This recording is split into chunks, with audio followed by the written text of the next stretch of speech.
Okay, call the meeting to order. Please rise for the pledge.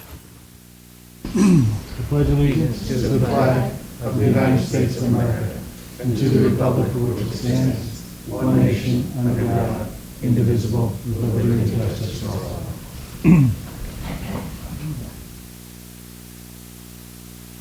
Evening, everyone. First item on the agenda is our Horsham Environmental Advisory Board is presenting us, doing a presentation on the Audubon Bird Town program. Bill?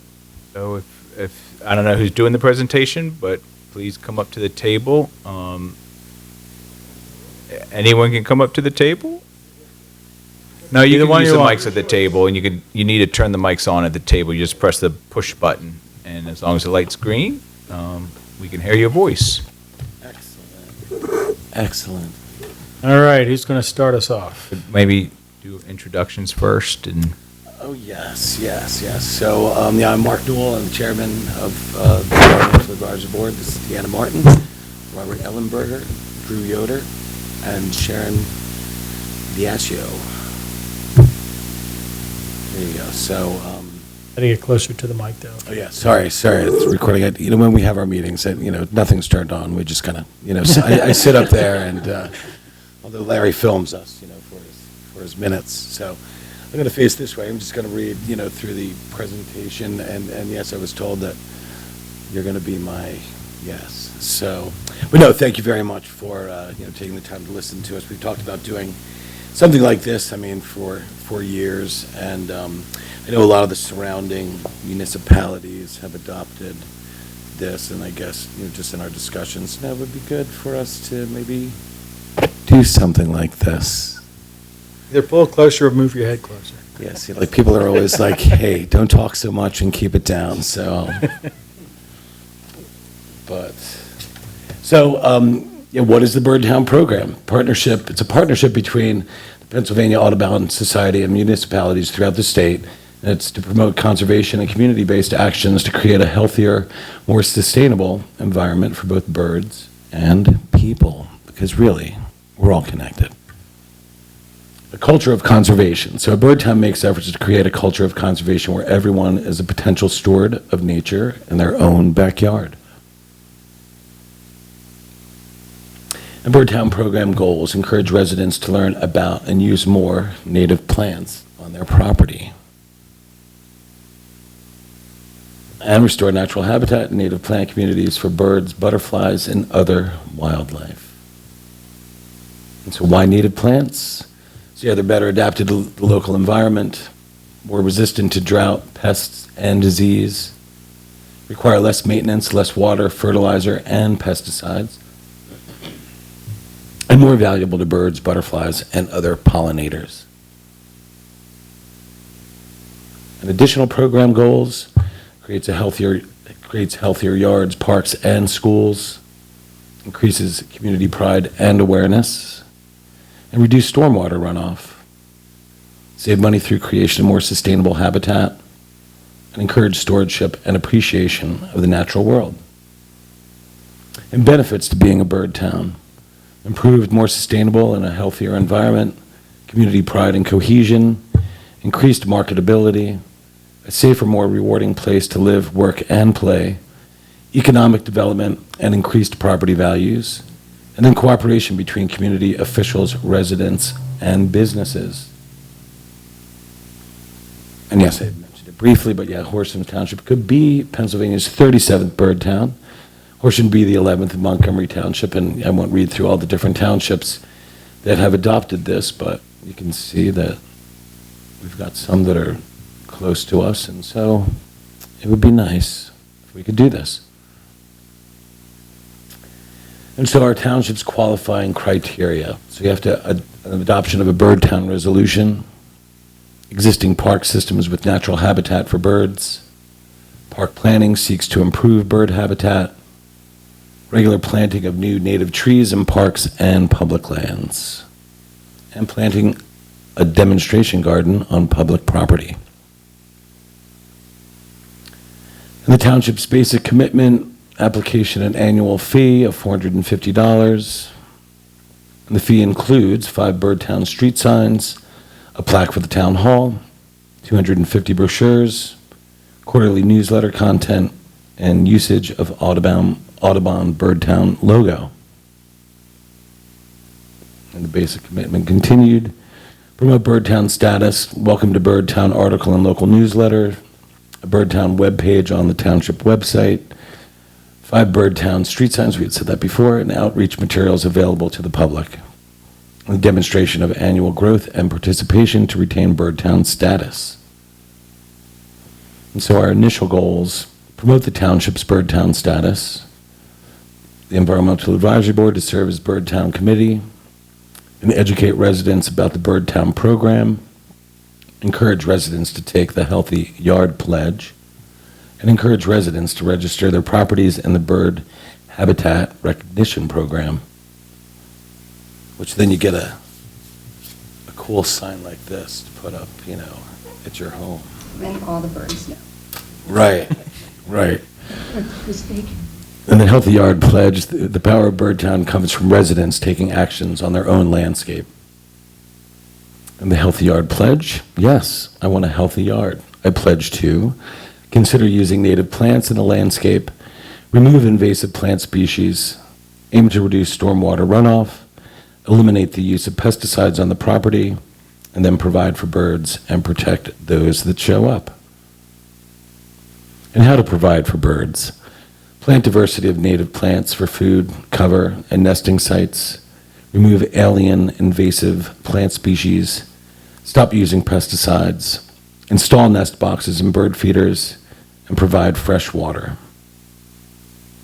I had a birdhouse that my neighbor gave me. I forgot to bring that in, but maybe I'll run out and get it. It was Heinz. He told me not to say that it was him, but just as a sidebar, when you get into the specifics, I do this at my meeting, sadly. But no, there's even like the requirements of like the size of a bird house, the circle that goes in right at the entrance, limits some species that are invasive and protects others that are native. So, Bird Habitat Recognition Program, property owners, homes, schools, businesses, parks, or public land who create bird habitat are encouraged to register their properties with the Pennsylvania Audubon Society. That's the old sign. That's the new sign. It's a Bird Habitat Recognition Program. Simple application is available online that can be printed out and mailed to the Pennsylvania Audubon.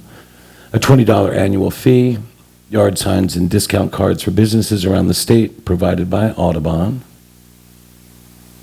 And Audubon, Pennsylvania recognizes that the people who care for this property pledge to provide healthy habitat that supports birds, butterflies, and other wildlife. Our longer-term goals: improvement of bird and pollinator habitat in all the township's open spaces and parks, workshops and educational programs for residents, collaboration with other local bird towns, incorporation of Birdtown program goals into borough's comprehensive plan, possible adoption of native plant ordinance, work more closely with the Jarrett Nature Center, and community-wide coordination and effort required. Township residents, Township Council, Birdtown Committee, Nature Preserve, Parks and Recreation, Civic Association, Planning Commission, local businesses, and schools and youth groups. And yes, there's an annual Bird on a Wire Awards. It's for the best performing bird town, most backyard habitat registrations, most residents trained in backyard conservation design, best school program, best demonstration of community stewardship, an award for protection of riparian buffers.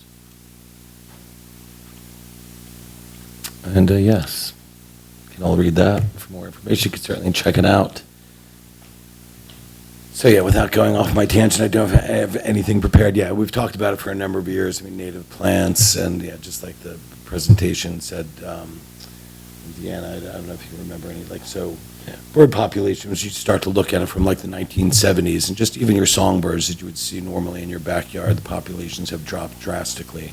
And a lot of that probably has to do with, pesticides, habitat loss, things like that. So it should, the windmills, there you go, all kinds of things. So there's ways to, just like the presentation said, kind of, it's not like, it's a combination of everybody. There's people out there that do have, native plant gardens and, already have a start to this. It's, identifying them, trying to get them on board, and, ultimately, in the long run, it's just better for everybody. Our pollinators, without our pollinators, we don't eat, so, and those, there's definitely heard stories where, one time the wrong pesticide was sprayed on a tree and they found, thousands upon thousands of dead honeybees underneath the tree. So you want to try and avoid things like that. So where are you at this point? And what specifically do you need us to do at this point? So ultimately, I guess, since we don't have a budget, we certainly, need, I guess, an adoption of a resolution to try and, at least pay that annual fee and, just, I guess, support us in any way to go forward with this. As always, with different environmental things, you kind of incorporate all the different aspects of the community to try and, get this to really take off. So is this you said part of it was forming a bird town committee? Is that you guys, or is that going to be a separate committee? That would be us. Okay. So yes, and I guess, I'm sure as time goes on, maybe incorporate people, I'm just off the top of my head from the Jarrett Nature Center, and I'm not sure how long I've been on the board, but, we've never fully, like to say, like Doylestown has, like, they must have more retired people, and, but you can go through, like, their parks, and they've got, like, certain areas where, and again, incorporating volunteer effort and however we could get plants, and I know throughout the years I've talked to local landscapers and things like that, however we could get plants and have, a day where we'd go plant, and some native species, in a... It sounds like, you need a lot of volunteers, a lot of different groups. You mentioned the civic organizations, the schools. So I think that, I guess, as a committee, if you're going to form that as a committee, there's going to be outreach to these different groups to get involved, so to speak. And then I guess from our standpoint, Bill, maybe like we were going to have to initiate the funds, right? Yes, yeah. And the resolution, and perhaps advertising that we can do, website, newsletter, that type of thing, Yep. to get the ball rolling. Yes. Right. So Jarrett Nature Centers, over the years, and we've, my God, in the past, shown like a movie at the library, but take advantage of, just as an example, something like that, try and plan, again, it's part of this whole package, but informational things for the public. Outreach to the schools. I still certainly know people in the school. Coordination with the Parks and Recreation Group, because we're looking to establish gardens and stuff on public property. Right. And I think The Jarrett Nature Center, you'd want to be in touch with them as well. So there's a lot of organizations that we and you can reach out to get things rolling. Is there anything that the Audubon group supplies? You did give a list of things that once we pay the fee, that there's things that they'll supply, because they're going to be important for outreach. Especially to residents, to get stuff out. Right. So I've spoken to other, people that are involved in Pennsylvania Audubon Society. So there's definitely people out there to assist, in getting this all started. So I have to reach out to them. And I went to an environmental conference, Upper Dublin, maybe. So I met some people there. Over the years, really just even reach out to the surrounding municipalities that have that, just get any kind of helpful tips, I guess, from them. But I think it's like with anything, reaching out, communicating kind of, yes, whether the schools or Jarrett Nature Center. I guess they've even talked about over the years, like church groups, anybody you can get that would be involved in that. And, guess the particulars would have to be worked out, but yeah, getting a list of people that, either for volunteers or people that already have yards that are established, exactly how we would do that, through the, township website.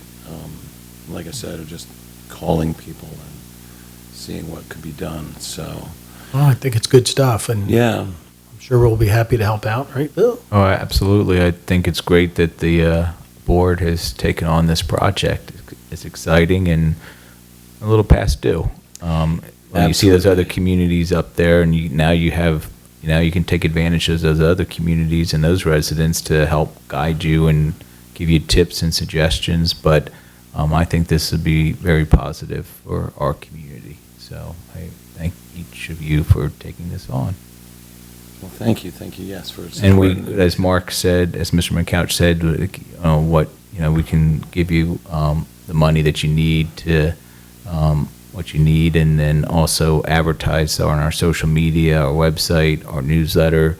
Just let us know what it is that needs to be advertised, and community outreach and community education, and we can help you there too.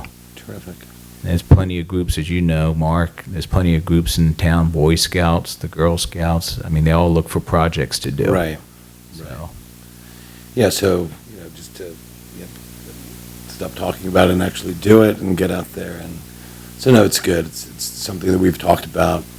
I know I've talked about a native plant ordinance. Surrounding townships have some of that. And I know we've talked about, you don't want to limit, developers or, whatever it is that we're doing. But I think as time has gone on, there's definitely, gosh, I used to work in landscaping years ago. And so, you talk about like getting even native trees, and some of them can't be purchased, in huge sizes, I guess, that you would use in landscape projects, although that's changing, right? As years go on, things have developed more, and just me driving around, I could point out, different spots where there's invasive species, and there's actually, again, all these environmental conferences that, yes, many, many years ago, we went to some, together.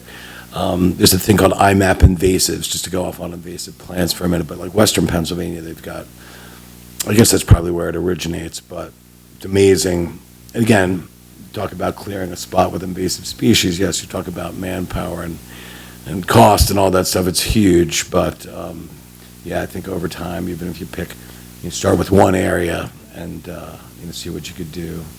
Or I always think about it like the park at Cedar Hill Road. There's little spots that there are actual bird blinds, and so, gosh, even a few native plants around there. It's just one thing that's already kind of set up. That would be a good thing. Maybe not just to start there, but just as an example.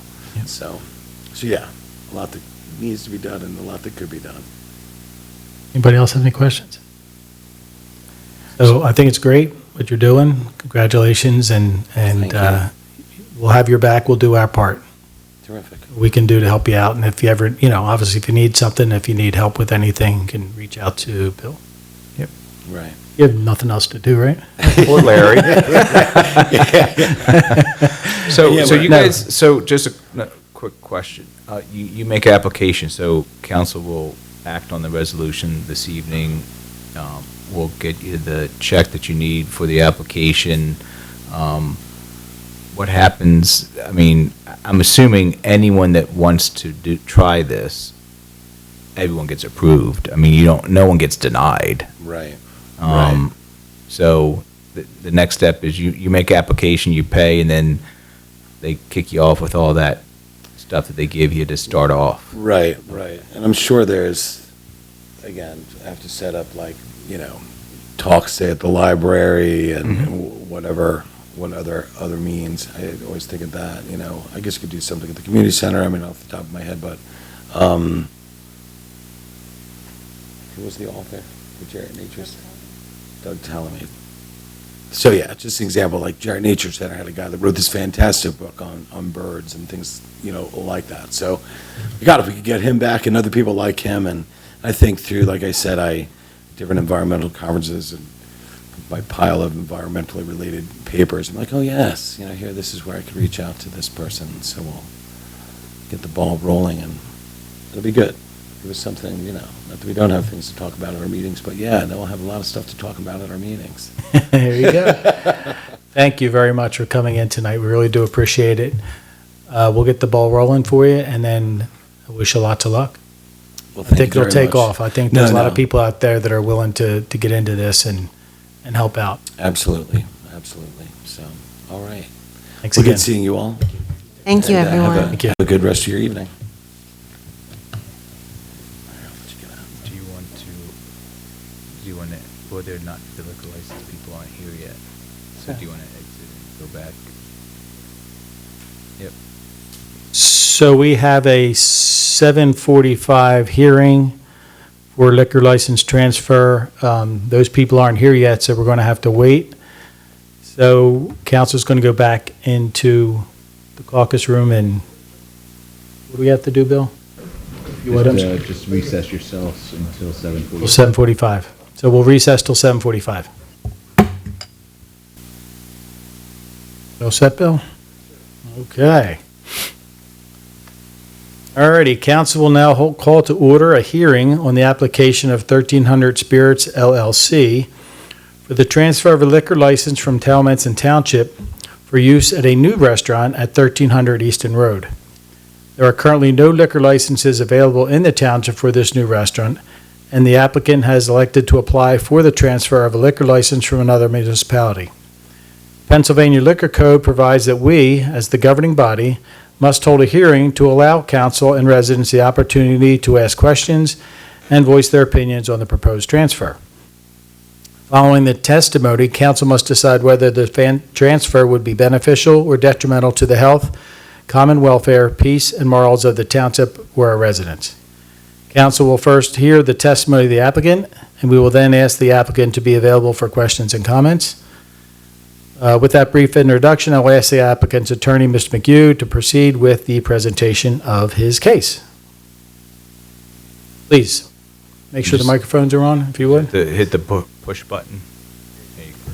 And you'll have to get pretty close to the microphone for it to work. So, good evening, members of the board, Mr. Chairman, Madam Solicitor. My name is Ed McHugh, and I am the liquor license attorney for 1300 Spirits LLC, and Richard Carroll III, who is with me tonight. The way I would like to proceed, with your permission, is just to introduce myself, give you a little bit of an idea of why we're here, but Mr. President already kind of indicated why we're here, and just introduce myself, and then maybe turn it over to Mr. Carroll to kind of give you an idea of what plans he has in place for the location and the time frame associated with those plans. So with that said, just for hearing purposes, do you want to swear in? Does someone want to maybe? We don't have a stenographer, and Okay, there's sorry no. about That's fine. I didn't know how you wanted to proceed.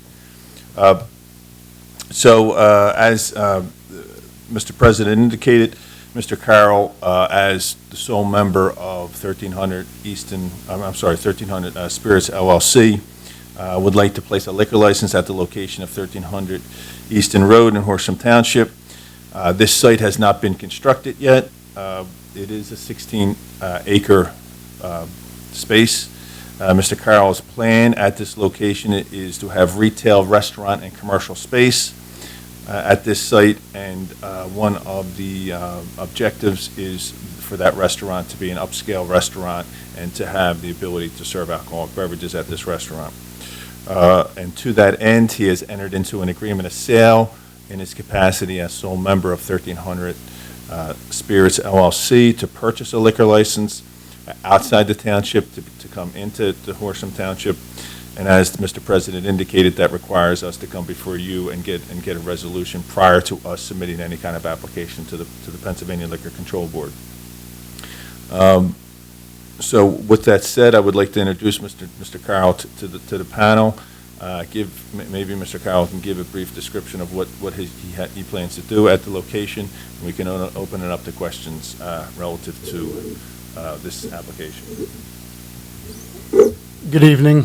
As everybody knows, we were here earlier this summer to get the extension for the approval, the preliminary approval for the commercial piece at 1300 LLC, or at 1300 Easton Road. Currently, we have about 76,000 square feet approved commercial retail. The plan in front of you shows a couple of buildings up there. The building on the left over here was a proposed grocery store.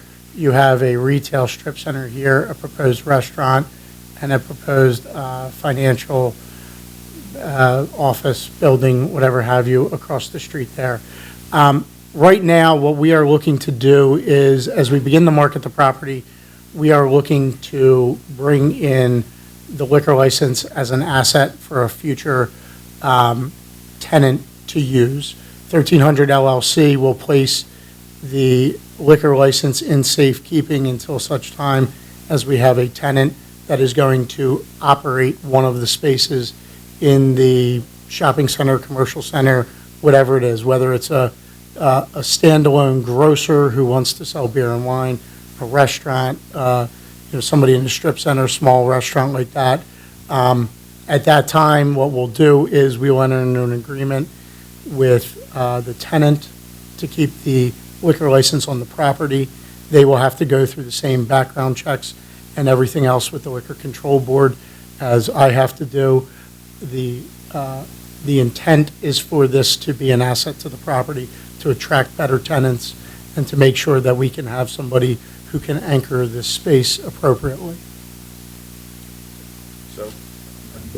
So if I can just kind of elaborate on what Mr. Carroll indicated regarding that liquor board process. So what we would, if we're, fortunate enough to be successful here and make the application to the liquor board, we will make that application on a prior approval basis.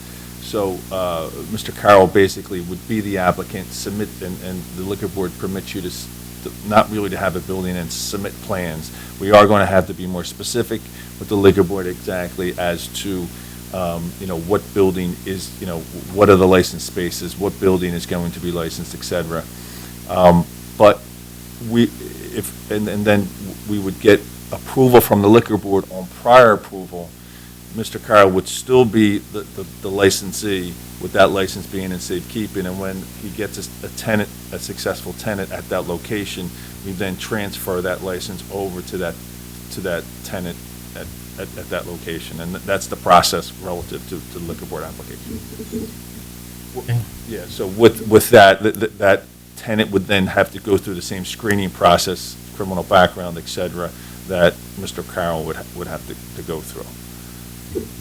Hosting the location as well. In a perfect world, would you prefer the liquor license to be transferred to a restaurant or a grocer? In a perfect world, it's going to be the highest paying tenant. Good answer. If we can get so the grocery market is fairly saturated in the area. There's still a couple out there. There's a couple boutique players in the market who have expressed interest with our brokers about having the liquor license there so they can offer beer and wine as takeout.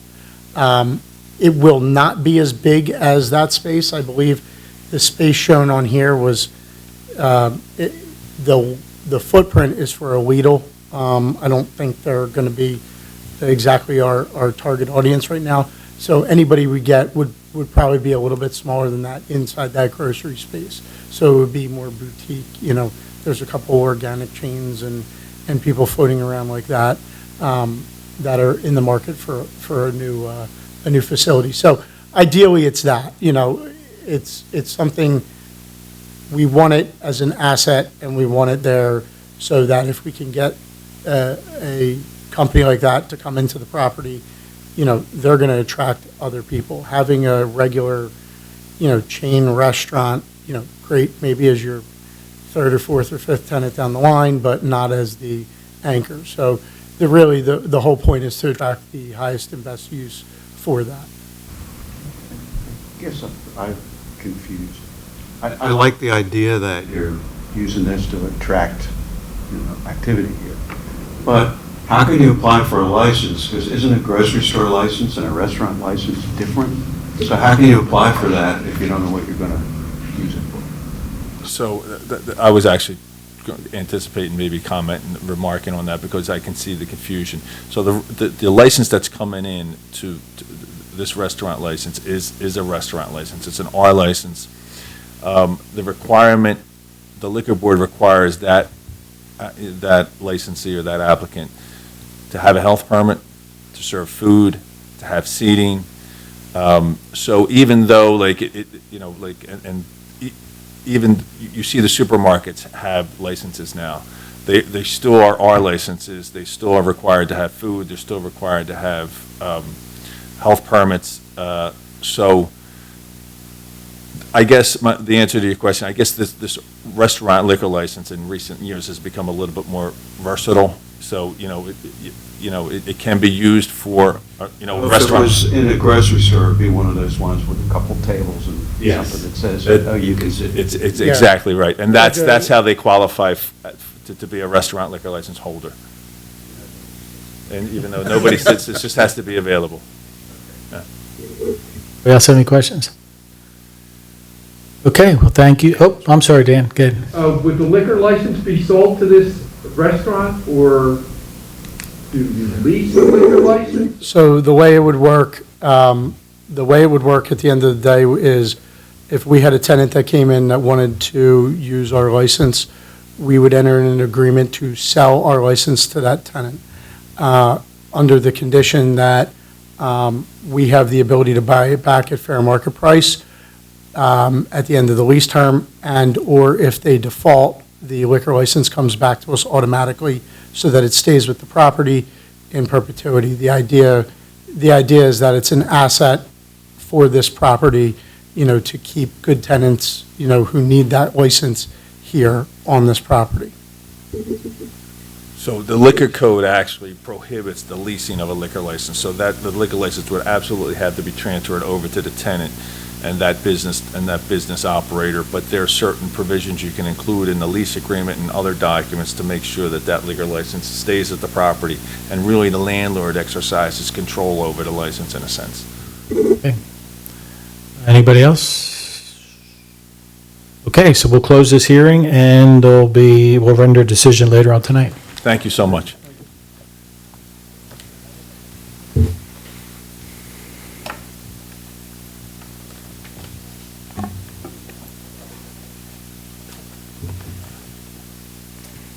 Here, just keep, yep. Bob's here. Yep.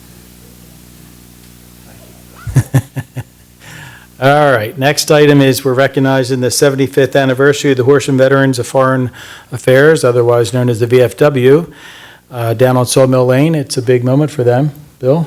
Yes, and the commander of the VFW is here with us this evening. And I think all of us know the Horsham VFW and, celebrating 75 years. And, it hasn't been a smooth 75 years for them. As council knows, it wasn't too long ago when they didn't think they would be continuing on. And they were talking with us about giving and donating their property to the township. So I'm glad. I'm glad that did not happen. So, they've really bounced back. If you follow them on their social media, they have live entertainment, live bands, all sorts of activities, trunk and treats at Halloween coming up, you name it.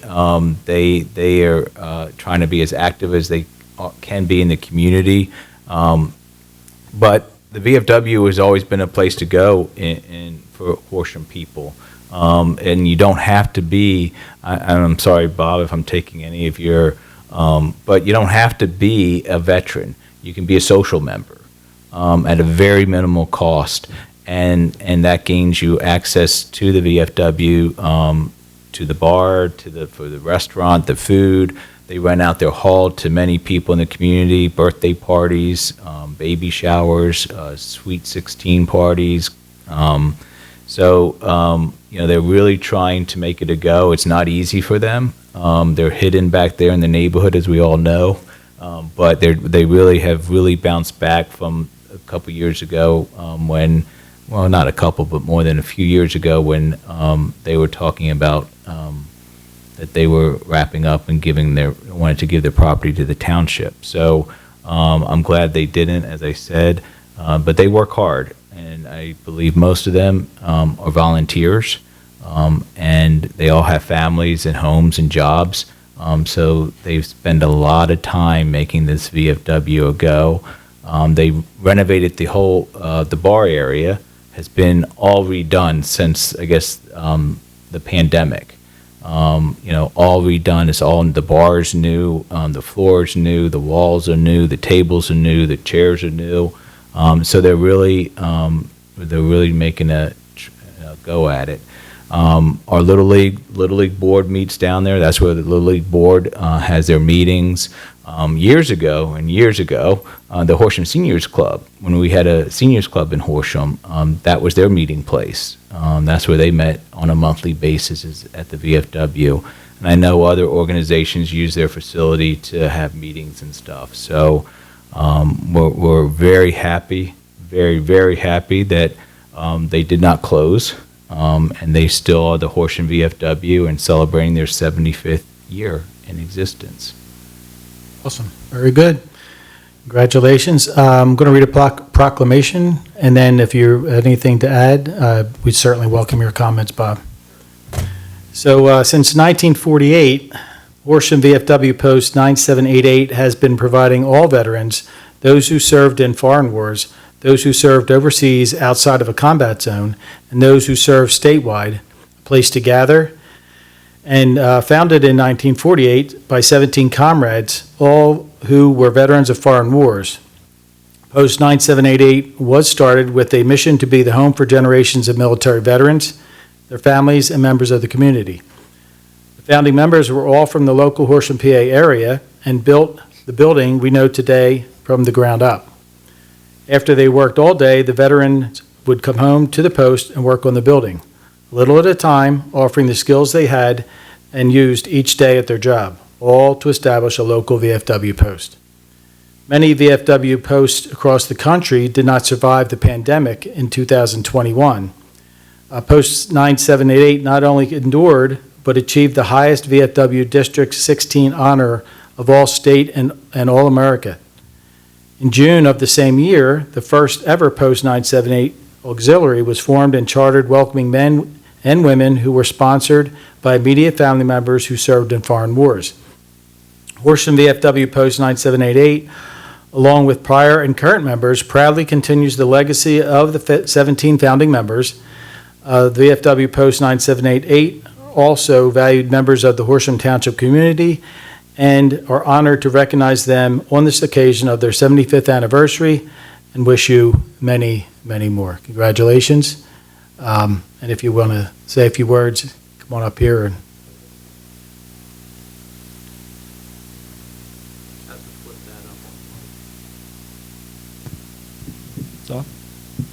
All right. Well, thanks. Thank you for recognizing the Horsham VFW.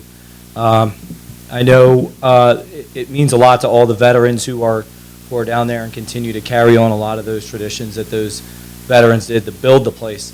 And moving forward, you know, just to really think about the VFW and how important it is in every community. I've gotten calls for veterans who can't afford groceries anymore. It's a very difficult time for a lot of, especially our seniors. We meet with resources and partner with Dennis Miller, whether it's the Veterans Multi-Service Center or it's Dennis Miller at the county level. They come to us and we connect them to resources. So that's huge. That's first and foremost what it's about, is just helping veterans out, getting the word out that we are there. It's very important to understand, like Bill said, you do not have to be a veteran to be a member. You can be a social member. It's $20. You can come on down, grab something to eat, grab a drink, and all of you are certainly welcome to come to the 75th anniversary to help us celebrate and bring in 25 more years, because we're doing 25 at a time, right? But I also wanted to make mention, one of your very own, Sean Wade is a member of our post, and we enjoy having him. Thank you, Sean, United States Marine Corps veteran. So come down to the post, and we welcome anyone who comes in. Usually I'm there, it's like my second home. People ask me all the time, do you leave? Yeah, I do, but I'm usually back doing stuff around the post or getting ready for an event. And it really is, when you think about a community, that's what we're here for, community. It's a community of people coming together to do some uncommon things and bring the post forward. So thank you again for having me here. Thank you for recognizing our post. And again, I invite you at any time, especially this Saturday, the 75th anniversary, to come on down and check it out. Great, thanks again, we really appreciate it. But stay here, because we're going to take a picture with, and can hand you this proclamation.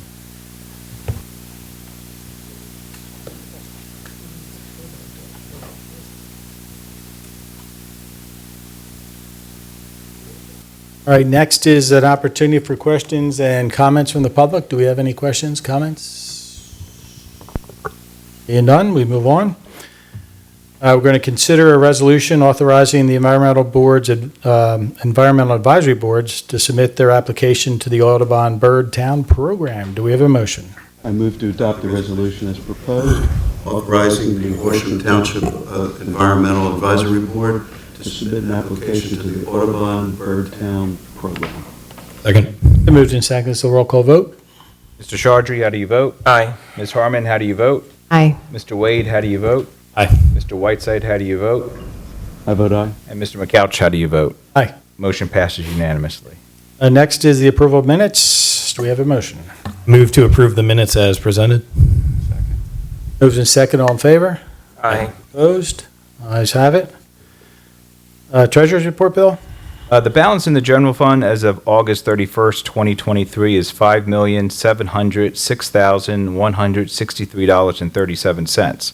For the most part, the activity in all funds reflects budget expectations for August, with revenues in the general fund at 91.56% of budget and expenditures at 62.92% of budget.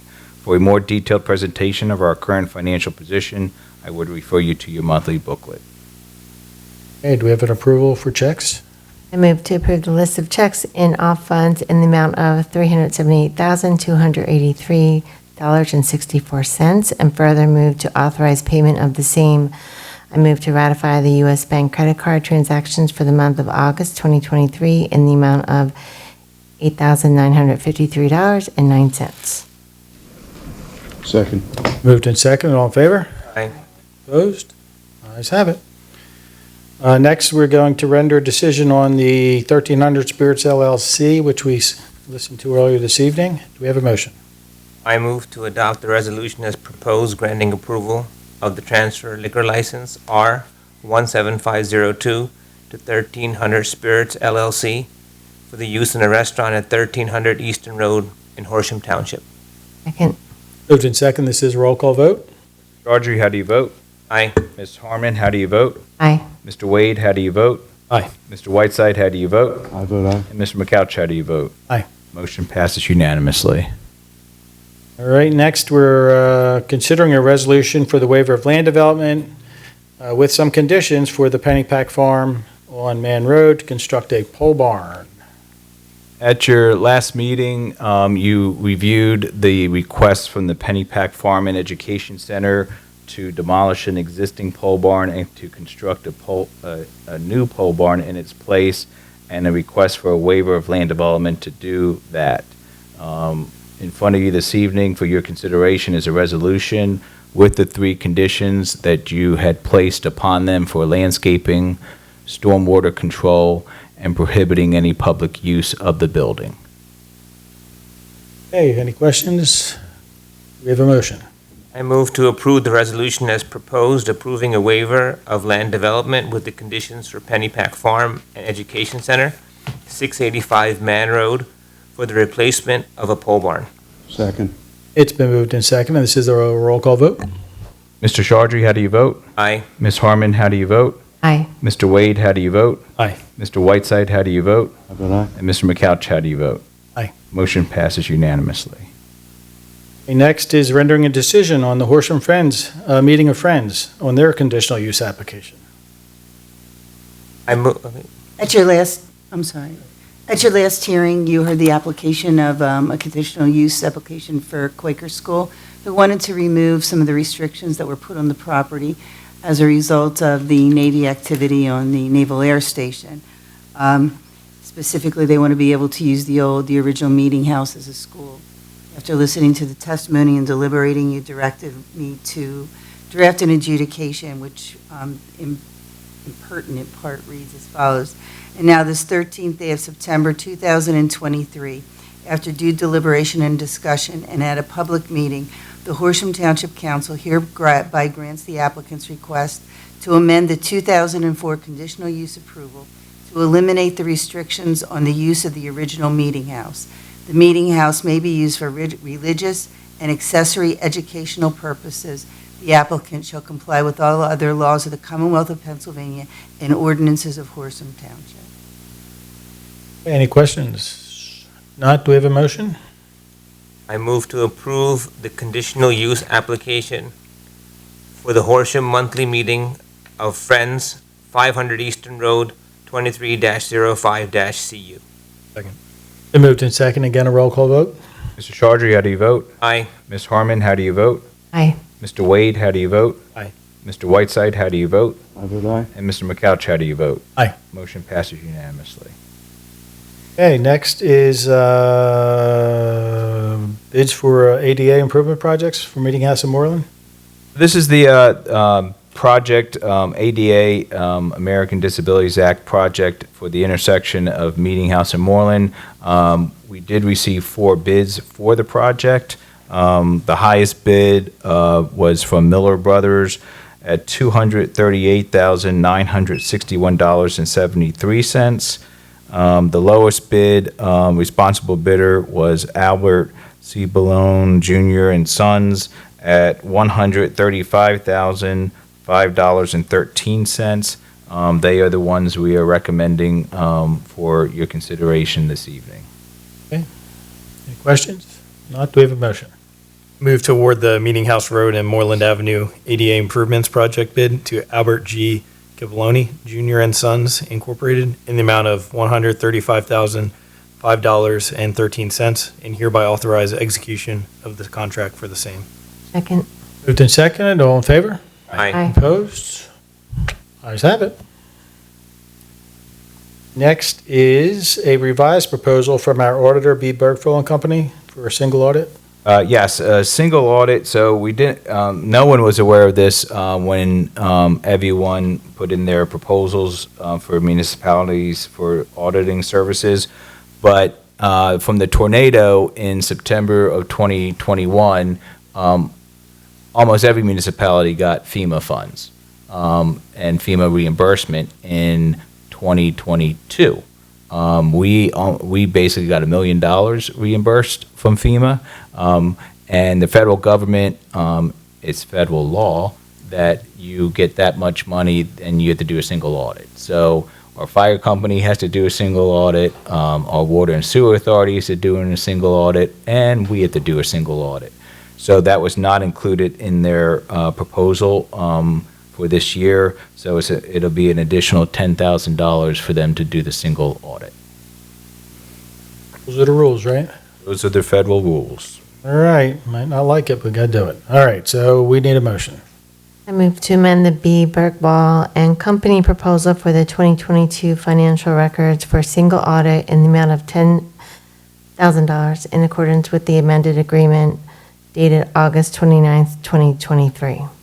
Second. Been moved and seconded. All in favor? Aye. Opposed? Ayes have it. Okay, with there being nothing else on the agenda this evening, I wish you all well. Meeting adjourned.